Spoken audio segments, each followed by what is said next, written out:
Bismillahirrahmanirrahim. Assalamualaikum warahmatullahi wabarakatuh. Tabi pun. Halo semuanya, selamat datang di podcast Bintang Pelajar episode 2. Di podcast Bintang Pelajar kali ini, kita mendatangkan narasumber yang sangat luar biasa. Narasumber yang sangat menginspirasi, seperti di judul podcast pada kali ini, yang mengangkat tema tentang jejak langkah sang inspirator dari penghafal Al-Quran ke panggung duta remaja. Langsung saja kita kenal sama narasumbernya. Halo Kak Fakih. Halo, Gimana kabarnya? alhamdulillah baik. Alhamdulillah sehat. Jadi nih Kak Fakih, mungkin para penonton masih ada yang belum kenal sama Kak Fakih, ingin lebih kenal sama Kak Fakih. Karena kalau ada kata pepatah, tak kenal maka ta'aruf. Jadi boleh nggak sih Kak kita kenalan dulu? Boleh. Bismillahirrahmanirrahim. Assalamualaikum warahmatullahi wabarakatuh. Halo teman-teman semua, perkenalkan nama saya Ahmad Fakih. Usia saya saat ini 17 tahun dan saya saat ini sedang berada di bangku sekolah kelas 11 SMA di SMA IT Baitul Muslim. Oke nih Kak Fakih, kalau jenjang pendidikannya apa aja nih Kak Fakih? Dari mana nih? Dari PAUD apa mau dari TK? Kalau dari PAUD juga gak apa-apa. Ya, tapi aku nggak PAUD. Oh nggak PAUD. Oh, jadi dulu tuh ada namanya Raudoh gitu. Raudoh. Dia kayak tempat belajar baca tapi kayak Islami gitu, belajar doa-doa juga gitu kan. Kayak TKIT. Ya, terus habis Raudoh, TK di TK Negeri 1 Sumberjaya. Terus lanjut di SD Negeri 1 Sukapura di Lampung Barat itu. Lanjut ke SMP-nya mondok di Bandar Lampung, di SMP Sekolah Quran Indonesia. Lanjut sekarang di SMA IT Baitul Muslim. Oke. Kayak Kak Fakih ini suka roaming-roaming gitu ya teman-teman ya. Mulai dari TK, SD-nya di Lampung Barat, SMP-nya di Bandar Lampung, terus SMA-nya kok jauh tiba-tiba di Lampung Timur. Emang kayak Kak Fakih suka roaming ya Kak Fakih ya. Nah, kalau boleh tahu nih Kak Fakih kan salah satu murid di SMA IT Baitul Muslim. Kak Fakih ini angkatan berapa sih di Baitul Muslim? Kalau di SMA IT Baitul Muslim sekarang angkatan 12. Angkatan 12. Oke Kak Fakih. Kak Fakih kan angkatan 12. Berarti kira-kira SMA IT Baitul Muslim kan sudah ada 13 angkatan. Berarti Kak Fakih menduduki kelas 11. Ya, sekarang kelas 11. Kelas 11. Berarti banyak dong organisasi-organisasi yang udah diikutin. Ya, nggak banyak sih, lumayan lah Lumayan pengalaman. Boleh ya Kak di-spill dikit-dikit gitu. Dari SMP, SMA. Dari SMP juga gak apa-apa. Ayo. Dari SMP dulu pernah menjabat menjadi ketua OSIS.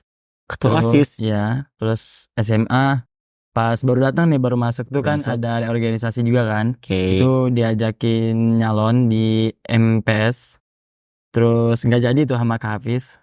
Nggak jadi, terus gagal masuknya jadi anggota MPS Departemen Organisasi. Udah itu dari MPS lanjut, alhamdulillah kepilih jadi ketua pelaksana graduation angkatan 10 Struggle Generation. Abis itu pas kelas 11, kenaikan kelas 11 ini mencalonkan diri ke Central Language Improvement. Itu alhamdulillah menjadi wakil ketua umum dan baru-baru ini menjadi ketua pelaksana acara Expo 11. Nggak heran ya teman-teman, dari SMP aja Kak Fakih udah menjadi ketua OSIS-nya loh. Berarti nggak heran dari awal masuk kelas 10 langsung nyalon. Memang Kak Fakih ini punya jiwa kepemimpinan yang tinggi banget. Ini Kak Fakih. Dengar-dengar nih Kak Fakih ini selain dari SMP-nya udah menjadi ketua OSIS, katanya Kak Fakih juga sudah menyelesaikan hafal Al-Qurannya 30 juz. Betul gak Kak Fakih? Alhamdulillah, ya sudah. Oke Kak Fakih. Kalau boleh tahu nih Kak Fakih, apa sih yang memotivasi Kak Fakih untuk bisa menyelesaikan hafalan Qurannya 30 juz? Motivasi, mungkin pertama motivasinya ya karena Allah Subhanahu wa Ta'ala ya, karena kan Al-Quran pedoman hidup kita gitu. Karena nanti syafaat kita di akhirat juga, salah satunya Al-Quran bisa menjadi syafaat untuk kita. Terus yang kedua karena bisa memberi mahkota kepada orang tua kita nanti di akhirat. Mulia banget ya Bang ya. Pokoknya Al-Quran ini pedoman hidup banget lah, dari bangun tidur sampai tidur lagi semuanya itu ada dalam Al-Quran gitu. Jadi ya kayak pengen mendalami isi Al-Quran aja, menghafal Al-Quran gitu. Oke nih Kak Fakih, kan kita menghafal Al-Quran itu butuh perjuangan ya Kak Fakih. Pasti dong. Pasti banget. Kalau gue tahu Kak Fakih nih berapa lama sih menghafal Al-Quran sampai bisa selesai? Ya kurang lebih 2 tahun sih. 2 tahun. Mm. 2 tahun. Oke ini Kak Fakih. Itu 2 tahun kira-kira Kak Fakih masih SMP itu umur berapa ya? Waktu itu umur masih 17 tahun. Umur masih 14 tahun 14 pas tahun. SMP ya. Masih 14 tahun nih teman-teman. Kak Fakih aja dari SMP 14 tahun sudah menyelesaikan hafal Al-Qurannya 30 juz. Kan Kak Fakih itu kira-kira selesai berarti 2 tahunan tadi ya. Iya. 2 Sekitar tahunan. 2 tahunan lah. Kan kalau menghafal Quran tuh pasti ada tantangannya, mungkin futur, mungkin minder sama hafalan temen-temennya, atau mungkin bisa sampai stres Kak Fakih. Ya ada stresnya, ada mindernya, ada semua lah. Ya karena kita juga manusia nih ya. Karena mungkin tantangannya ya karena awal masuk SMP itu kan karena saya sendiri lulusan negeri nih. Negeri. Lulusan negeri, teman-teman lulusan dari IT semua tuh. Karena kan kalau IT kan SD-nya udah basicnya menghafal Al-Quran juga kan. Jadi mereka udah punya hafal, ada yang 5 juz belakang udah hafal, ada yang 3 juz. Jadi kayak wah, mereka kok bisa hafal Quran gitu. Kalau mereka bisa, ngapa saya juga nggak bisa gitu. Jadi ya mencoba semangat biar bersaing lah, fastabiqul khairat, berlomba-lomba dalam kebaikan. Jadi ya kayak pengen nyaingin temen aja gitu, nyaingin temen tapi karena Allah gitu, berlomba-lomba dalam kebaikan tadi. Pernah gak sih Kak Fakih? Dulu saya tuh pernah ngapal Quran ya. Ya. Ini pengalaman diri saya sendiri. Jadi dulu saya pernah menghafal Quran juz 2 kalau nggak salah. Iya. Itu ayatnya tentang riba nih Kak Fakih. Dulu saya tuh ngafalnya 3 hari nggak hafal-hafal. Riba juz 2 ya. Ya dulu sampai nangis. Pernah gak sih Kak Fakih tuh ngafal Quran sampai nangis yang gitu gitu? ini layak kuluna riba. Iya betul 2 banget. halaman sebelum Al-Imran sih nggak kalau nggak salah sih. Iya betul. Bukannya yang susah tuh satu ayat 1 halaman ya, yang setelahnya itu. Kalau bagi saya agak mudah. Saya masih susah nih riba sebenarnya. Karena kan setiap orang beda-beda nih ya susahnya di mana. Kalau saya sendiri mungkin susahnya waktu itu tantangan di juz 11 nih. Itu juga karena ke bawah teman-teman kan katanya juz 11 susah nih.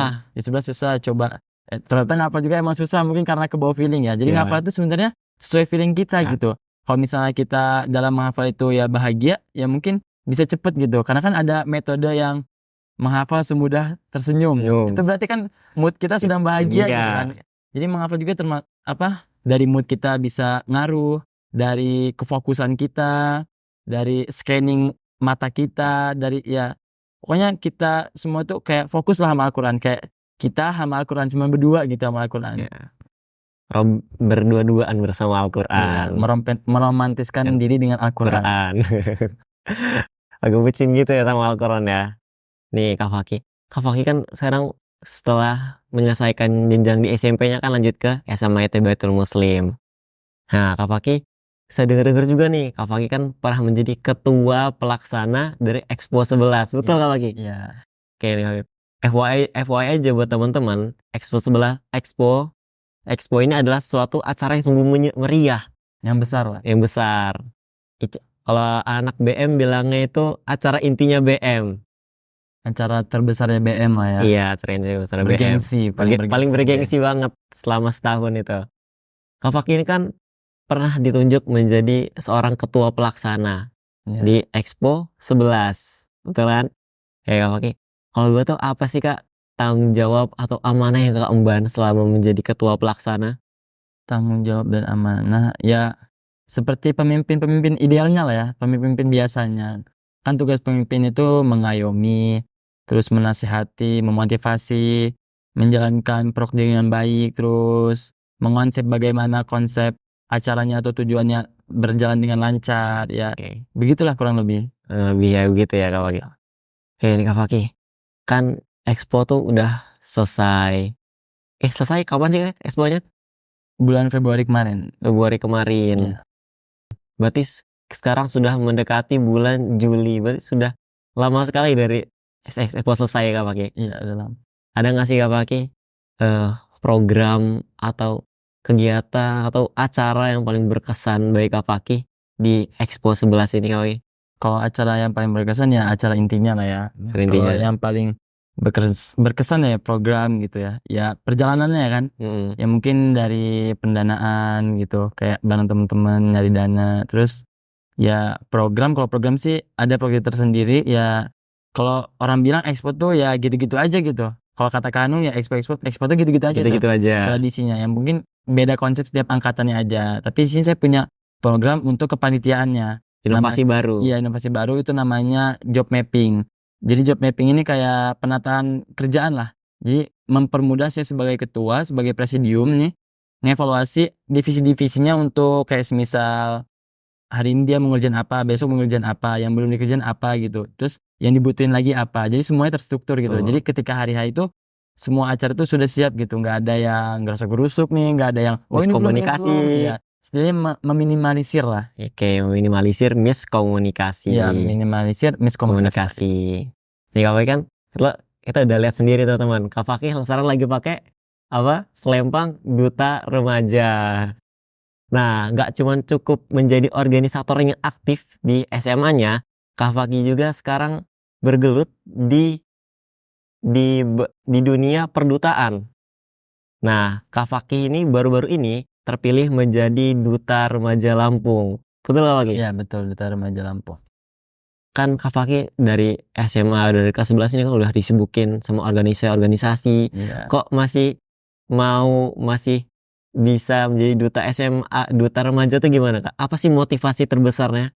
Motivasi terbesar yang pertama mungkin karena ingin berdampak lah, ingin bermanfaat bagi orang lain, pengen menjadi inspirasi bagi orang lain gitu, terutama generasi muda nih kan, karena Iya. kita kan Gen Z nih kan, Gen Z. butuh banget anak-anak muda zaman sekarang tuh kayak motivasi gitu kan, kadang lewat media sosial, kalau nggak media sosial lewat parenting ya banyak lah media-media yang bisa buat motivasi anak-anak muda zaman sekarang. Terus awal tuh pertamanya iseng kayak kan pas lebaran itu kan karena ada info duta SMA kan, open recruitment duta SMA. Terus karena itu belum tahu sebelumnya, belum tahu kalau ada duta SMA, itu belum di-share dari sekolah kan. Terus tapi udah nanya temen, ini apa ada nggak, misalnya temen tuh dia ini suka ngajak-ngajak jadi volunteer gitu. Terus dia ngasih tahu katanya ada open recruitment Duta Remaja Lampung nih. Oh, tertarik lah nyoba.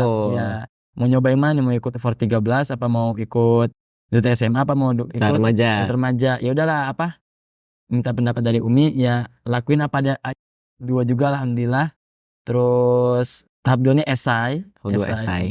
Lanjut ke tahap 3 wawancara di Bandar Lampung di kantor PKBI. Abis itu lanjut ke tahap selanjutnya karantina 3 hari. 3 hari. Itu ngapain aja karantina 3 hari Kak? Ya kayak kita nginep gitu, terus kita kayak materi-materi terus lah pokoknya, ya isinya tuh semuanya positif kalau saya nilai sih. Semua karantina itu kayak bayangin dari jam 8 nyampe jam 5 sore itu kalau nggak salah 6 materi. 6 materi? Iya, 6 materi. Itu berarti isinya tuh tentang kayak gimana ya, tata cara yang baik jadi duta gitu. Personal branding, terus kayak ya kenakaan remaja, anak-anak zaman sekarang. Ya banyak pokoknya tentang kita, bagaimana kita jadi, kan kita duta nih, jadi role model kan, kita jadi inspirasi bagi orang lain ya. Gimana caranya kita jago, pasti kita harus jago public speaking, bangun personal branding. Terus ya bagaimana cara mencegah kenakaan remaja tadi, karena kan duta remaja nih. Iya. Oke Kak Fakih, mungkin dari beberapa penonton nih bingung nih Kak Fakih yang memang basicnya belum tahu duta tuh apa sih. Kayaknya lihat duta tuh kerjanya bikin video, kemana-mana pakai selempang duta, kemana-mana tuh kayaknya harus kelihatan rapi gitu. Sebenarnya jadi duta tuh kegiatannya gitu-gitu aja nggak sih Kak? Atau mungkin ada kegiatan-kegiatan lain? Banyak sih sebenarnya kalau kegiatan duta ya. Kalau bilang gitu-gitu aja ya tergantung. Nggak juga. Iya nggak juga. Maksudnya kayak mungkin kalau sekarang kan karena saya baru jadi nih ya kemarin, baru jadi duta, jadinya ya untuk saat ini sih belum ada kegiatan, kita masih nyusun program-program. Jadi mungkin kayak kegiatan-kegiatan on duty aja gitu, kegiatan-kegiatan kayak misalnya tanggal 21 ntar penyuluhan kesehatan, terus misalnya tanggal 29 mau ada kunjungan-kunjungan gitu ya. Kita kayak diundang gitu aja. Tuh diundang kita cuma datang doang atau kita ya, mungkin nyampain ngasih sesuatu, sambutan atau ngasih motivasi gitu. Berdampak ya. Iya, bermanfaat bagi orang lain. Oke, Kak Fakih ini kan udah menjadi duta SMA, duta remaja, duta remaja Lampung, top 6 Lampung.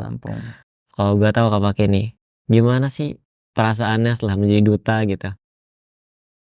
Perasaannya ya bangga Seneng sih. dong. Ada bangga tapi ada sedihnya juga gitu. Kok sedih? Ya karena kan sebelum pelantikan nih, besoknya kan pelantikan nih, udah 2 hari tuh udah ya kerjaannya materi ini apa semua kegiatan positif lah, kayak dari cara jalan, cara duduk. ya ya cara Itu duduk kan diatur juga cara duduknya. diatur. Kan kita diatur kerapihan juga, kan kita role model gitu. Iya Kita iya jadi iya. inspirasi bagi orang lain, jadi kita harus mencontohkan yang baik dong. Nah, Oke. terus pas H-1 pelantikan itu kan karena kan saya mau pelantikan nih besoknya. Terus dia nggak tahu juga besok itu bakal mengundang orang tua, tapi karena orang tua juga kan qadarullah ini berangkat haji, jadi nggak bisa datang. Jadi Bisa pas ya. ya, jadi yang datang cuman abang kakak aja gitu, abang kakak. Jadi yang datang abang kakak, dia juga nggak berharap sih, karena nggak berharap itu bukan karena nggak mengundang, karena takut nggak terpilih tadi, karena kan 20 finalis nih ya, Ya. nggak terpilih jadi yang top 6 atau top 3 tadi. Tapi alhamdulillah qadarullah di situ terpilih menjadi top 6. Terus di situ menyampaikan speech, lolos tahap itu, habis itu pemilihan top 3. Nah, di top 3 ini alhamdulillah, bukan alhamdulillah, di top 3 ini kita nggak terpilih gitu. Belum waktunya. Iya, belum waktunya. Tapi alhamdulillah udah jadi top 6 Top gitu 6 kan. itu udah luar biasa banget ya. Udah ada pengalaman lah. Pengalaman. First time nih Kak Fakih jadi duta ya? First time. First time oke Kak Fakih. Kak Fakih kan tadi kan dari SMP udah selesai Al-Quran 30 juz. Sekarang di SMA Baitul Muslim juga kan boarding, sehari-hari juga menghafal Al-Quran, di sekolahnya aktif organisasi, dan sekarang malah disibukkan dengan kegiatan Duta Remaja Lampung.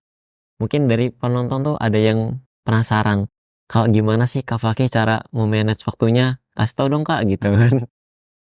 Gimana cara bagi waktunya gitu ya. Iya. Jujur sih kalau ya karena udah terlatih dari expo, dari organisasi-organisasi nih ya. Ya kayak pertama kali itu kayak ngebagi kegiatan di BM nih ya kaget aja gitu. Beda sama SMP. Kalau SMP kan kesehariannya setiap hari sama Al-Quran gitu kan, nggak ada kegiatan lain gitu kan, nggak ada yang buat berperang otak gitu kan. Di organisasi kan kita berperang otak tuh, kita adu pemikiran, nyari Dari solusi bareng teman kan kalau di SMP tuh kita nggak terlalu begitu gitu kan, masih didampingi ustadz organisasinya, terus setiap hari cuma ngapal Quran aja gitu, ngapal Quran belajar gitu-gitu aja gitu.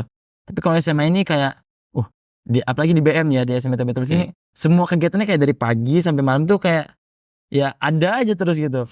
Sore juga ada gitu, apalagi yang organisasi nih. Iya. Udah dari pagi nyampe Sore sekolah, sorenya dia rapat, malamnya habis maghrib dia kajian, habis isya dia kalau yang tahfiz halakoh, kayak full gitu setiap hari kita full. Terus bangunnya juga tahajud lagi kan kita. Ya gimana sih cara bagi waktunya gitu untuk bisa ngatur waktu biar dengan baik. Kalau saya sendiri sih karena ya tadi pengalaman, sering nyatet juga besok yang mau dilakuin apa. Kan awalnya dari organisasi tuh kayak besok ini mau ngadu pembina, besok mau rapat jam segini, terus besok mau ngomongin tentang ini gitu, kayak dicatat semua. Terus jadi kayak buat schedule seharian gitu, jadi besok mau ngelakuin apa ya udah ditulis gitu keseharian. Berarti nggak jauh-jauh dari job mapping ya? Iya, dari job mapping tadi gitu. Makanya itu pentingnya kita menata pekerjaan kita supaya kita ada evaluasi, kita lebih baik dari ini atau lebih buruk gitu kan. Jadi ya tertata lah semua apa yang kita lakuin gitu. Oke. Kak Fakih kan tadi udah banyak sharing, udah banyak cerita Kak Fakih. Kan Kak Fakih ini sekarang masih di jenjang kelas 11. Bentar lagi kelas 12. Habis itu lulus. Apa sih tujuan atau apa sih yang bakal gapai selanjutnya setelah lulus SMA ini? Gapai ya mungkin yang pengen saya gapai ya kuliah dulu ya, karena kuliah untuk ya biar pendidikan lah. Pendidikan kan penting ya. Kita pendidikan itu wajib, penting ya. Jadi saya pengen lanjut kuliah, habis kuliah ya lanjut S2. Kalau misalnya nanti S2 selesai mungkin lanjut S3 mungkin gitu. Berpendidikan setinggi-tingginya. Ya, setinggi-tingginya lah, sambil berkarir. Sambil berdampak juga, bermanfaat untuk orang lain. Iya dong, selalu menjadi guru untuk orang lain dan diri sendiri. Berarti jadi ini dong, pengajar? Ya mungkin kayak ngajar-ngajar gitu nggak apa-apa sih. Ya dimanapun tempat selalu menjadi guru gitu. Selalu menjadi orang yang bermanfaat. Iya, gimana? Sebenarnya mungkin ini ya teman-teman, saya pernah dengar suatu mahfuzot. Hadis atau mahfuzot ya? Hadis Hadis. Tirmizi yang sebaik-baik manusia adalah yang paling bermanfaat bagi manusia lainnya. Iya, betul banget. Ini Kak Fakih. Saya punya satu pertanyaan terakhir untuk Kak Fakih ini Kak Fakih. Apa tuh? Pertanyaannya, apa definisi kesuksesan menurut Kak Fakih? Definisi sukses ya. Mungkin kalau karena di sini saya belum berkarir nih ya, masih ya karir-karir dikit lah anak muda gitu. Kalau menurut saya sukses tuh ya lebih baik dari hari kemarin itu termasuk udah sukses kalau bagi saya. Lebih baik dari hari kemarin, lebih baik dari minggu kemarin, kalau bisa lebih baik dari bulan kemarin. Selalu menjadi yang lebih baik. Ya pokoknya setiap hari itu ada aja kerjaan kita yang bisa lebih baik dari hari kemarin gitu. Jangan hari ini lebih buruk dari hari kemarin. Itu menurut saya udah sukses sih kayak gitu aja. Berarti kalau kita nggak lebih baik dari hari kemarin, berarti kita termasuk gagal gitu ya? Iya. Dan juga lebih baik yang kita itu melibatkan Allah juga. Melibatkan Allah. Oke. Oke ya teman-teman. Tadi kan kita udah banyak sharing-sharing, banyak cerita tentang kehidupan Kak Fakih. Dari mulai menyelesaikan Al-Qur'annya, dari menjadi organisator yang aktif di SMA-nya, sampai hingga sekarang menjadi duta remaja Lampung. Mungkin Kak Fakih di titik sekarang nih memang sebuah titik yang luar biasa banget. Alhamdulillah banget ya. Mungkin ini bisa menjadi satu motivasi, menjadi inspirasi. Kayak seperti judul tadi ya. Kisah sang inspirator. Ini bener-bener menginspirasi banget. Dari cerita-ceritanya, dari pengalaman-pengalamannya. Oke teman-teman. Mungkin cukup sekian podcast kita pada kali ini. Dan jangan lupa untuk menonton podcast Bintang Pelajar episode 1 di YouTube SMA ITB Baitul Muslim. Cukup sekian. Wassalamualaikum warahmatullahi wabarakatuh. Waalaikumsalam warahmatullahi wabarakatuh.